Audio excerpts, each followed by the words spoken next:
안녕하세요.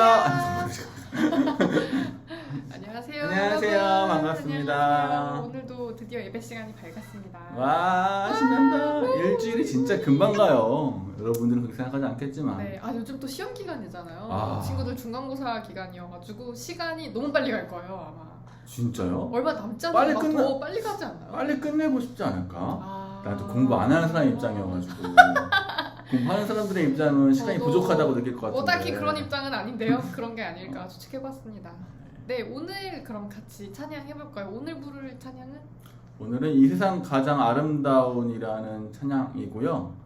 들어보셨을 것도 같고 안 들어보셨을 것도 같은데 뭐 어차피 안 부르시고 우리 부를 거니까 부를 거니까. 부를 거니까 부를 거니까. 잘 들어보시는 마음으로 함께 해주시면 되겠습니다. 네.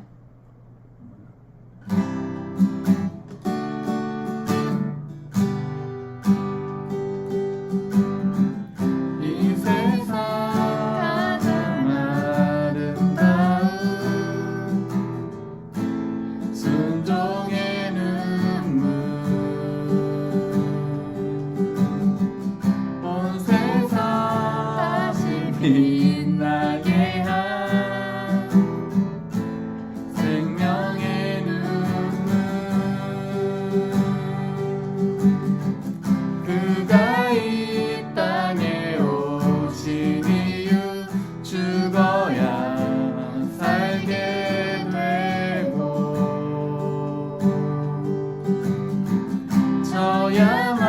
져야만 승리하는 놀랍고 영원한 신비 지으신 그대로 회복시킨 우리의 창조주 그리스도 십자가의 길로 아버지 뜻 이루셨네 그가 이 땅에 오신 이유 이제 우리에게 맡겨진 그 소망 그 사랑 그 생명 아름답고 눈부신 십자가의 길 우리가 이 땅에 살아간 이유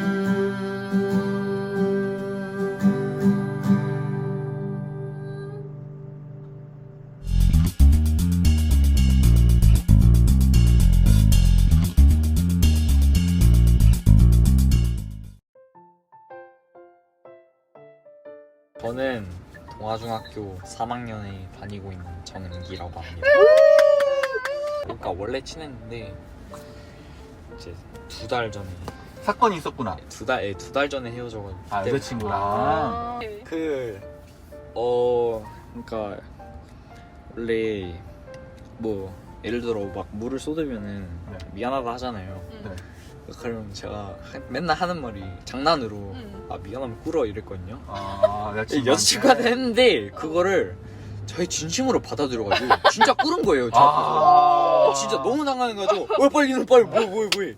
근데 그거를 이제 헤어지고 솔직히 계속 장난으로 상처가- 한 것 같은데 상처구나. 그러니까 막 자기한테는 엄청 막 너무 충격이었다고 하는 거예요. 근데 저는 그게 핑계로밖에 들리지 않아가지고 그런 것도 있고 그냥 저도 되게 억울하거든요.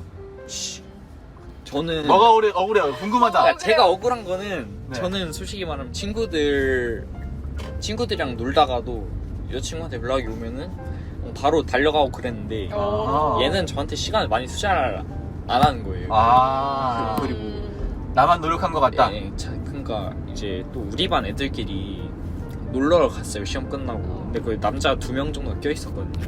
네. 근데 물론 걔네가 저의 경쟁 상대가 안 된다는 건 알고 있지만 네. 그래도 좀 그냥 밖으로는 괜찮아 놀러 갔다 와 할 수 있는데 속으로는 솔직히 좀 그렇잖아요. 아. 그치, 질투나지. 그래가지고 뭐 그런 것도 있고 좀 전 억울하죠. 네, 욕은 엄청 많이 먹고 있고. 엄청 잘 맞는 친구는 아니었네. 네. 그리고 이제 페이스북 게시물 그냥 하나 올렸는데 그냥 제작들 올렸어요? 예, 아니요. 인생 힘들다 올렸는데 여자애들, 제가 모르는 여자애들, 저희 학교 여자애들도 다 이제 좋아요를 박더라고. 네, 꼽을 주면서 그래가지고 좀 많이 화가 났죠. 이별이 아름다울 수만 있나? 맞아, 이별의 아랫받기 힘들지. 하고 싶은 일, 꿈 같은 거. 것 같은 거요. 좀 크게 얘기해야 돼. 그러니까 아직 그 다 정하지 못했는데 좀 피아노에 흥미를 가져가지고 음악, 그러니까 작곡 같은 것도 하고 싶고. 작곡? 어떤 그냥 우리가 아는 실용 음악 아니면은 뭐 클래식, 장르? 저요? R&B, 힙합 이런 거. R&B, 힙합. R&B. 좋아하는 가수. 저는 거의 창모밖에 안 듣습니다. 창모 빠돌이구나. 네. 어떤 노래를 어떤 제일 점이 좋아요? 어떤 노래가 좋고? 창모는 이제 인터루드라는 노래가 있어요. 그것도 좋고 유명한 그 아름다워 그것도 좋고 빈지노도 좋아합니다. 빈지노 재즈팩트 노래 너무 좋은데. 이게 빈지노 옷이잖아요. 제가 진짜? 그래가지고 응모를 했는데 정말 운 좋게 당첨이 됐어요. 오. 그래서 38,000원에 샀는데 그걸 이제 리셀하면 12만 원인가에 팔 수 진짜? 있어요. 진짜요? 네. 재테크했네. 네, 근데 좀 대박이다. 할 생각이 없잖아요. 있는 걸로 그냥 정했어요. 찐팬, 진짜 찐팬이네. 아니 이거 은기가 되게 뭐랄까 생각을 복잡하게 하지 않잖아요. 되게 네. 단순하게 하잖아요. 꼬 하는 스타일이잖아요. 근데 이런 친구들이 재미있는 걸 하나 찾으면 되게 몰입을 잘하더라고요. 그쵸. 그래서 저는 은기가 좋아하는 일을 하는 게 되게 기대가 돼요. 난 피아노가 되게 매력적인 악기라고 사실 많이 느끼진 않잖아요. 저도 특별히 남자들은 더. 아 그쵸, 맞아요. 근데 피아노가 어떤 점이 매력적이라고 생각했어요? 모든 음이 다 있잖아요. 음역이 넓다. 네. 그리고 창모가 피아노를 치니까 저도 치는 거죠. 사실 창모 아니었으면 시작도 안 했을 거기 때문에. 창모가 뭐 하나 또 해줘야겠다. 지금 코로나 때문에 콘서트도 못 가고 있어가지고. 그치, 다 올스타. 창모는 언제부터 좋아했어요? 창모를 원래 제가 별로 좋아하질 않았거든요. 그러니까 뭘 좋아할 스타일이 아니야. 내가 봤을 때 은기는 네. 뭘 빠질 자기 자신 나를 좋아할 스타일이지. 이렇게 막 남의 이렇게 막 맞아. 그런 걸 좋아할 스타일이 아니야. 내가 봤을 때. 이제 원래 사실 다른 래퍼들보다 랩을 좀 못한다고 생각을 하기도 했고 그런데 진짜? 제 친구가 창모 되게 좋다고 그냥 들어보라고 해가지고 많이 들어봤거든요. 사실 창모는 모든 작사 작곡 편곡을 자기가 다 해가지고 그런 거에 되게 반했던 것 같아요. 저 음악성 있는 거. 네. 스스로 만들고 부르고 편집하고. 근데 사실 메테오도 그 대중을 의식하고 만든 게 아니래요. 자기가. 진짜? 네, 자기가 만들고 싶은 걸 만들었는데 1위를 한 거잖아요. 멋있다. 네, 거기에서 이제 되게 진짜 천재구나. 그러게, 진짜 천재인가 보다. 은기야, 근데 너도 그런 부각을 드러낼 수 있어. 맞아. 노력 중입니다. 네, 공부 때문에 스트레스를 많이 받네요. 또 공부가 어떤 점이 스트레스가 돼? 성적이 안 나오는 게 스트레스가 돼? 아니면 하기 싫은 걸 계속 앉아서 해야 되는 게 스트레스가 돼? 딱히 성적이 안 나와서 화나는 건 그런 건 별로 없는데 너무 하기 싫을 것. 그러니까 사실 이게 저한테 도움이 되면은 하기 싫어도 해야 되는구나 싶은데 도움이 되는지도 잘 모르겠어가지고. 쓸모없는 시간 같다. 근데 그건 맞는 것 같긴 해. 좋아하는 걸 하려면 싫어하는 걸 해야 되는 시간이 있더라고. 맞아요. 와, 그치. 그걸 참 인정하기가 싫어. 그치. 인정하기는 싫은데 해야 돼. 너무 짜증나고 싫지만 해야 돼. 막 이 무한 그거야. 정말 한국을 탈출하고 싶다는. 뭐야? 아까는 한국에 살고 싶다며. 한국이 좋은데 공부가 교육 시스템이 잘못된 것 같아요. 제가 미국에서 또 학교를 다녀봤으니까 미국은 되게 자유롭거든요. 되게 수업도 괜찮게 재밌고. 미국이라고 수업이 재밌진 않을 거 아니야. 근데 미국도 못 가르치는 사람은 못 가르칠 거고. 여기보다 나은 것 같아요. 아. 확실히 여긴 진짜 좀 안 맞아? 잘못됐어요. 이게 계속 안 바뀌고 있지 않나요? 시스템. 근데 조금 다른 것 같아. 내가 보기에 미국 시스템은 개인의 그거를 발전시키는 데 훨씬 더 특화되어 있고 맞아요. 우리나라 시스템은 좀 평등하게 교육을- 평가하는 맞아요. 것에 더 훨씬 더 치중되어져 있긴 한 것 같아. 그래서 미국은 대학교 입학하는 게 그렇게 어렵진 않은데 졸업하는 게 진짜 어렵고 맞아요. 한국은 대학교 입학하는 게 너무 어려운 거에 비해서 졸업은 훨씬 쉬운 부분 약간 이런 그렇죠. 맞아. 느낌이 그래서 대학을 빨리 가고 싶은 것도 있어요. 근데 이게 이제 꼭 약간 인서울을 해야 된다는 그런 압박감 때문에 좀 더 스트레스 받는 것 같아요. 그러면 음악 말고 하고 싶은 거 또 있어요? 하고 싶은 게 정해져 있지 않고 좋아하는 딱 거, 관심 갖는 거. 그런 게 진짜 하기 싫은 게 딱 두 개가 정해져 있어. 뭐예요? 그게 더 재밌다. 자, 회사원하고 공무원이 제일 하기 싫어. 그 느낌 너랑 진짜 안 어울릴 것 같아. 그거 두 개는 진짜 그러게. 죽어도 하기 책상에 앉아있는 걸 싫어하는 스타일이네. 그렇구나. 진짜 싫어요. 그거 두 개. 사실 회사원 공무원은 선임들 눈치를 되게 많이 봐야 되잖아요. 그렇죠. 그런 거 진짜 싫어해가지고. 눈치 보고 싶지 않구나. 네. 너만의 어떤 걸 막 펼쳐서 보여줄 수 있고 그걸 막 영업하는 그런 일을 해야 되게 재밌겠다. 되게 엔터테인한 일을 해야겠다. 그러니까 학교 다니기가 진짜 싫겠다. 네. 그러면 성격이 그러면. 지금 힘든 게 미래의 행복한 시간으로 바뀔 거라고 생각하고 참고 있어. 네, 버티고 있습니다. 다 그러고 참는 거죠. 야 오늘 진짜 재밌었어. 네. 안녕히 계십시오. 안녕히 계십시오. 빠이빠이 인사해줘. 안녕. 빠이빠이. 안녕히 계세요. 안녕. 잘 가 안녕. 연락해. 네.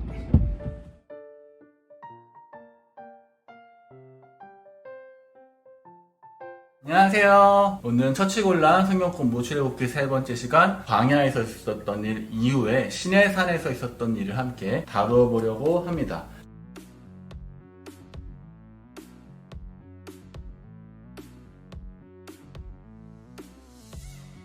출애굽기를 세 부분으로 나누었을 때 마지막 부분은 시내산에서 있었던 일이라고 볼 수 있습니다. 그 안에서도 첫 번째 단락에서는 하나님께서 법을 주시는 모습을 보여주고 있습니다. 하나님께서 어떤 법을 주시냐면요, 십계명, 그리고 약자들을 위한 도덕법, 여러 가지 법들을 주시고요. 두 번째로 이제 성막을 짓는 방법에 대한 이야기를 하십니다. 마지막으로는 제사장이 어떻게 세워지는지, 제사를 어떻게 드리는지 등 제사장법을 보여주는 모습을 볼 수 있습니다. 왜 하나님은 이스라엘 백성들에게 이런 법을 주셨을까? 19장 4절부터 8절까지 말씀을 보면요, 내가 애굽 사람에게 어떻게 행하였음과 내가 어떻게 독수리 날개로 너희를 업어내기로 인도하였음을 너희가 보았느니라. 세계가 다 내게 속하였나니 너희가 내 말을 잘 듣고 내 언약을 지키면 너희는 모든 민족 중에서 내 소유가 되겠고, 이거 중요해요. 너희가 내게 대하여 제사장 나라가 되며 거룩한 백성이 되리라. 너는 이 말을 이스라엘 자손에게 전하였지니라.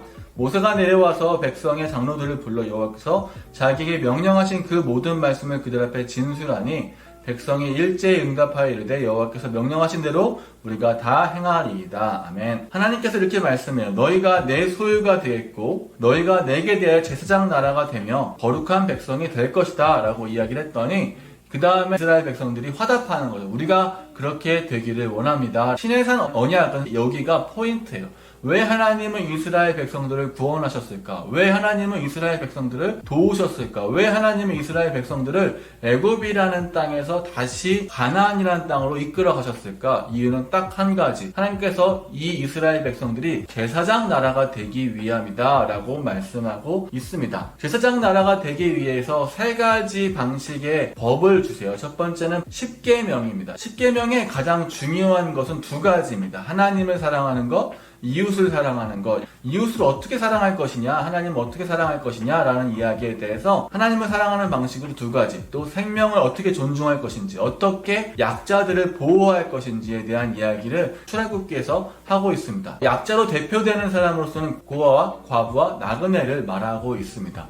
이 사람들을 그냥 이 사람들한테 피해주지 마, 이 정도의 소극적인 차원이 아니라 이웃 간에 서로 피해주지 마, 서로 너만 잘 살아 라는 소극적인 방법이 아니라 오히려 굉장히 적극적인 방식으로 이웃들을 어떻게 보호해 나갈 건지, 보호하는 시스템을 갖출 건지에 대한 이야기를 하고 있습니다. 그렇기 때문에 우리는 다른 사람들에게 거룩한 제사장 나라가 되기 위해서 그저 다른 사람에게 피해를 주지 않는 정도의 소극적인 모습이 아닌, 다른 사람을 어떻게 도울 것인지, 도울 수 있는 방법들을 마련해 갈 것인지에 대한 적극적인 방식으로의 거룩함이 필요하다. 특별히 오늘 말씀 중에 한 구절을 제가 읽어드리도록 하겠습니다. 그러나 다른 해가 있으면 갑되 생명은 생명으로, 눈은 눈으로, 이는 이로, 손은 손으로, 발은 발로, 된 것은 된 것으로, 상하게 한 것은 상함으로, 때린 것은 때림으로 갚을지니라. 오늘 말씀 보면은 잔인한 말씀이죠. 한 번 맞으면 한 번 때리라는 거예요. 우리는 이걸 보면 응과 응보, 복수 이런 걸 생각하는데 실제로 이 구절은 굉장히 자비로운 구절이었다라고 합니다. 원래 한 번 맞으면 한 번 때리는 경우는 거의 없어요. 보통 모든 싸움은 동생이 나를 세게 때려. 그럼 난 더 세게 동생을 때리죠. 그러면 그 동생은 또 저를 더 세게 때려요. 그리고 형은 더욱 세게 때립니다. 그렇게 계속 더 세게 때리다가 결국에는 두 명이 죽을 때까지 싸우는 거죠. 근데 오늘 말씀은 그렇게 하지 말라는 거예요. 그냥 한 대에 똑같이 맞았으면 똑같은 방식으로 갚아주라는 겁니다. 우리가 똑같은 사람일 땐 그럴 수 있지만 우리가 강자와 약자일 땐 굉장히 다르거든요. 내가 강한 사람이고 상대는 약자일 때 약한 사람이 나를 힘들게 했을 때는 강한 사람은 더 세게 형벌을 줄 수밖에, 더 세게 복수할 수밖에 없는 것이 현실입니다. 하지만 그렇게 하지 말라는 거죠. 그 이상으로 원수를 갚지 말아라 라는 자비로운 법이고요. 이 말씀은 나중에 신약시대에 가서는 절대로 원수 갚지 말아라, 눈에는 눈으로 이는 이로 갚지 말고 그저 원수를 사랑함까지 가라 라는 모습을 보여주고 있습니다. 하지만 이 당시 구약법에서는 이 정도가 최선이었던 것 같습니다. 또 오늘 말씀에 보면 사람이 그 남종의 한 눈이나 여종의 한 눈을 쳐서 상하게 하면 그 눈에 대한 보상으로 그를 놓아줄 것이며 그 남종의 이나 여종의 이를 쳐서 빠뜨리면 그 이에 대한 보상으로 그를 놓아줄지니라. 이 말씀을 보면요, 종이라는 것은 원래 주인의 마음대로 할 수 있는 소모품이었습니다. 도구였습니다. 그러나 이 종이라 할지라도, 그 사람이 나에게 속하 있는 재산이라 할지라도 그 사람의 눈을 아프게 하거나 그 사람이 이를 빠뜨릴 정도로 내가 세게 때렸다면 그 사람에게 자유를 주라는 것. 내 소유라 할지라도 그 사람에게 자유를 허락하라는 겁니다. 내 것이라도 내 마음대로, 내 뜻대로 그러지 말라는 거예요. 이 법은 사실 자비로운 법이다 라고 할 수 있죠. 그 당시에는 상상도 하지 못할 정도의 자비로운 법이었다. 또 다른 말씀을 읽어보겠습니다. 소가 남자나 여자를 받아서 죽이면 그 소는 반드시 돌로 쳐서 죽일 것이요 그 고기는 먹지 말 것이며 임자는 형벌을 면하려니와 소가 본래 받는 버릇이 있고 그 임자는 그로 말미암아 경고를 받았으되 단속하지 아니하며 남녀를 막론하고 받아 죽이면 그 소는 돌로 쳐 죽일 것이고 임자도 죽일 것이며, 소가 다른 사람을 쳐서 죽이는 경우가 그 당시에는 많이 있었나 봐요. 그렇게 된다면은 소를 먼저 죽이라고 이야기를 합니다. 왜냐하면 그 사람에 대한 목숨값이었죠. 그런데 만약에 그 소가 원래 그런 성질, 원래 그런 성품이 있다는 걸 그 주인이 알고 있었어요. 그 주인이 알고 있었음에도 불구하고 조심하지 않아서 다른 사람의 목숨을 빼앗는 일이 발생하게 된다면 그때는 소도 죽이고 주인도 죽여라 라는 이야기를 하고 있습니다. 우리는 굉장히 소극적으로 피해만 안 주면 되라고 하는 것이 아니라 피해를 줄 것이 보이게 된다면, 누군가에게 손해를 끼친 일이 우리의 눈에 보이게 된다면 적극적으로 대처할 필요가 있고, 대처하지 않았다면 그것에 대한 잘못은 그 주인에게 있다. 이렇게 성경에서는 여러 가지 법, 가장 큰 법으로 하나님을 사랑하는 법, 이웃을 사랑하는 법, 그리고 이웃을 어떻게 사랑할지, 어떻게 거룩한 제사장의 모습을 우리가 갖게 될 것인지에 대한 그 당시로 보기엔 굉장히 세세한, 그리고 그 당시로 보기엔 굉장히 적극적인 방식으로 법을 만들었다는 것을 알 수 있습니다. 최근에 여러분 보셨는지 모르겠지만 오징어 게임이라고 지금 넷플릭스에 난리가 났죠. 18세 이상이기 때문에 여러분들은 보면 안 되시겠지만 오징어 게임에 보면은 주최자가 그런 이야기를 해요. 무슨 말을 하냐면은 이곳은 가장 신성한 곳이다, 가장 공평한 곳이다, 가장 공정한 곳이다. 그렇기 때문에 그 룰을 깨는 사람은 누구여도 용서할 수 없다는 식으로 이야기를 합니다. 가장 공정하다는 그곳이 어떻게 보면은 영화를 보면 굉장히 잔인한 곳이죠. 가장 공정한데 가장 잔인하다. 사실 여기에 법에 어폐가 있습니다. 법이라는 것은 가장 공정한 방식을 만들어 놓은 곳이죠. 그런데 법이라는 것만 있다면은 그것만큼 잔인한 것은 없어요. 그렇기 때문에 하나님께서 처음에는 법을 이야기하지만 그 법 이상의 것을 이야기합니다. 그것이 뭐냐면은 바로 성막이라는 겁니다. 성막에 대한 설계도를 주시면서 하나님께서 말씀하세요. 출애굽기 25장 22절에 이렇게 말씀하십니다. 거기서 내가 너와 만나고 속죄소 윗 곧 증거계 위에 있는 그 두 그룹 사이에서 내가 이스라엘 자손을 위하여 내게 명령할 모든 일을 내게 이르리라. 하나님께서 성막 안 속죄소에서 너희들을 만나겠다라고 이야기하고 있습니다. 법이라는 것이 있지만 법보다 더 중요한 것은 하나님과 만나는 것, 하나님과의 관계라는 것을 알 수 있죠. 법만 있는 곳은 너무나 잔인한 곳이에요. 왜냐하면 법은 우리의 사랑을 표현하기에는 조금 부족함이 많거든. 그렇기 때문에 이 법은 하나님과 우리의 관계 속에서 먼저 있을 때 이 법이 우리한테 살아날 수 있는 겁니다. 하나님을 사랑하고 하나님께서 왜 이 법을 주셨는지, 이 법을 통해서 우리가 어떻게 살기를 원하는지, 관계를 통해서 그것이 알아가진다면 하나님이 나를 어떻게 사랑하시는지, 그리고 그 사랑이 어떻게 이웃들에게 전달되기를 원하시는지에 대한 이해가 먼저 뒷받침된다면 법이라는 것은 더 이상 다른 사람을 억압하는 도구가 아니라 서로 사랑할 수 있는 도구가 된다. 그래서 하나님께서는 시내산에 올라간 모세에게 처음에는 율법을 주시고요. 두 번째는 성막이라는 것을 어떻게 만들 것인지, 그리고 성막을 통해서 하나님과 내가 어떻게 교제하게 될 것인지에 대한 이야기를 하고 있습니다. 세 번째로 하나님께서는 제사장에 대한 이야기를 합니다. 제사장을 통해서 어떻게 성막을 꾸려갈 것인지, 어떻게 제사를 드릴 것인지, 어떻게 하나님과 교제하게 될 것인지, 제사장을 통해서 어떻게 일을 위임하게 될 것이고 어떻게 할 것인지, 사명을 어떻게 이루어갈 것인지에 대한 이야기를 하게 됩니다. 제사장은 누구냐면요, 백성의 죄를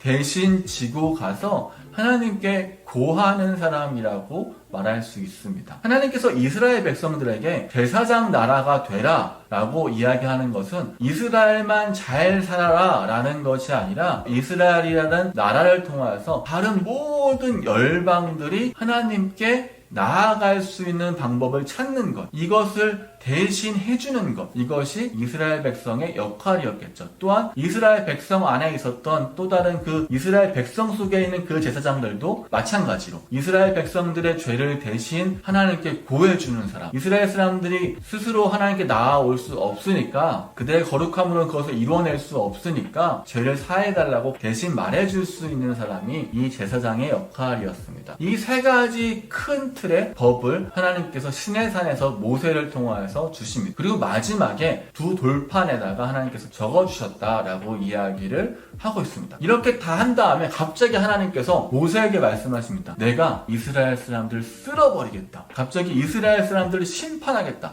다 죽여버리고 내가 다시 시작하겠다. 내가 너 하나만 살려두고 다 없애버린 다음에 너를 통해서 다시 시작하겠다라는 갑자기 그런 무서운 말씀을 하세요. 그리고 모세가 왜 그러냐라고 물어보자 하나님께서 지금 아래에서 난리가 나. 이 사람들이 지금 죄에 빠져서 어찌할 바를 모른다. 내가 더 이상 여기서 대해서 희망을 품을 수가 없다라는 말씀을 하게 됩니다. 그러자 모세가 하나님께 기도해요. 하나님께서 어떻게 그러실 수 있겠습니까? 그러면 안 됩니다. 하나님의 백성들이 광야에서 멸망하는 것을 보면 우리가 그동안 애굽을 통해서 나왔던 것, 다른 나라에게서 숭송받던 것들이 다 없어질지 모릅니다. 하나님께 영광이 되지 않습니다. 그렇게 하지 마십시오. 하지만 내가 끝까지 이스라엘 백성을 책임지겠습니다. 이 모세가 이스라엘 사람들에게 하나님께 받았던 그 돌판을 가지고 내려옵니다. 내려왔더니 난리가 난 거예요. 이스라엘 사람들이 황금 송아지를 만들고 자기들께 축제하고 이것이 애굽에서 우리를 구해준 그 하나님이다 라고 이야기를 하면서 자기들이 그 소를 칭송하고 그 소를 찬양하고 애굽의 방식으로 하게 되는 거죠. 그 모습을 보고서 갑자기 그 자비로웠던 모세가 확 빡쳐요. 너무 빡쳐가지고 하나님께서 주신 그 돌판을 빵 깨버려요. 그러면서 거기에 있었던 그 소를 다 부셔서 금을 녹여서 그 사람들에게 먹여요. 그래서 3,000명이 죽어요. 굉장히 잔인한 학살이 일어납니다. 그래서 많이 슬펐겠죠. 하나님을 따라오겠다라고 했던 모든 것들에 대해서 더 이상 애굽을 따르지 않겠다고 모든 장신구와 애굽의 속성을 버리려고 노력하는 모습을 볼 수 있습니다. 그 이후에 이스라엘 백성들이 고백해요. 우리는 하나님만 따르겠습니다. 우리는 하나님만 나아가겠습니다. 그러면서 모세와 함께 성막이라는 것을 짓기 시작합니다. 성막을 굉장히 열심히 지어요. 굉장히 만들기 어려운 작업이었거든요. 뭐 하나 구하기도 힘들고 아무 재료도 없는데 이스라엘 사람들이 다 자기의 것을 자원하는 마음으로 드리고 이스라엘 사람들이 다 열심히 노력해서 이제 성막이라는 것을 만들면서 오늘의 이야기가 끝이 납니다. 오늘 여러분과 함께 하고 싶은 이야기는 정리하자면 이거예요. 이 모든 상황을 통하여서 이스라엘 백성은 이제 더 이상 애굽으로 돌아가자라는 말이 아닌 하나님께로 나아가자라는 방식으로 삶을 바꾸어 가게 됩니다. 많은 우여곡절이 있었고 앞으로도 많은 우여곡절이 있겠지만 이들은 하나님의 백성으로 살아가기로 결정합니다. 우리가 살아가는 방식도 마찬가지예요. 우리는 사실 누구나 갑이 되기 원하죠. 하지만 하나님께서 우리에게 원하는 것은요, 갑이 아니라 제사장입니다.